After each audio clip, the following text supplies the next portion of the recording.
જામનગરમાં જે પરંપરાગત શ્રાવણ માસમાં મેળો યોજવામાં આવે છે એ આ વર્ષે પણ યોજવા જઈ રહ્યો છે. આજે તારીખ 23ના સાંજના ઉદ્ઘાટન રાખેલું છે. દર વર્ષે જે રાઇડોની સંખ્યા હોય છે એના કરતાં આ વર્ષે ખૂબ સીમિત કરેલી છે, ઓછી કરેલી છે.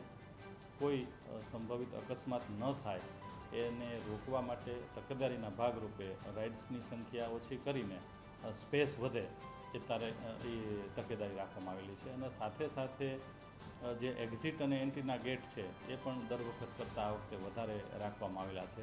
જે ગુજરાત સરકારશ્રીની જે ગાઈડલાઇન છે એ પ્રમાણે આ વખતે ઓવરક્રાઉડેડ ન થઈ જાય અને કોઈ એવું સંભવ થાય તો માણસો જલ્દીથી આ મેદાનમાંથી બહાર નીકળી શકે, કોઈ ફાયરનું સાધન છે એ પણ અંદર આવી શકે, એટલા માટે આ રાઇડોની સંખ્યા ઓછી કરીને જગ્યા પૂરો વિસ્તાર મળે એ બાબતની તકેદારીથી આ કામગીરી કરવામાં આવેલી છે.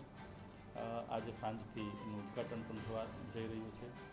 આ પ્રસંગે જામનગરની જનતા આ આનંદ મેળાને ખરેખર આનંદથી માણે એ પ્રકારના તમામ પગલાઓ જામનગર મ્યુનિસિપલ કોર્પોરેશન દ્વારા લેવાઈ રહ્યા છે. મેળો ક્યારે ચાલુ થવાનો હતો, ક્યારે થશે, એ તમામ નિયમોનું પાલન જામનગર મહાનગરપાલિકા કરાવશે? મેળાની જે તારીખો છે એ 20 ઓગસ્ટથી 3 સપ્ટેમ્બર સુધીની લેવાની હતી.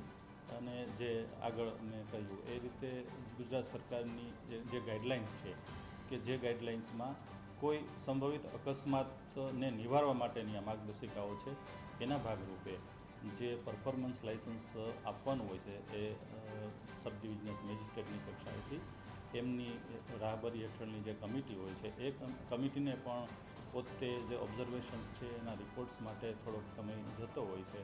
એટલે સંભવતઃ આજ સાંજ સુધીમાં મેળાના ઉદ્ઘાટન પહેલાં પરફોર્મન્સ લાઇસન્સ આવી જાય એવી સંભાવનાઓ છે અને ત્યારબાદ એનું ઉદ્ઘાટન કરવામાં આવશે.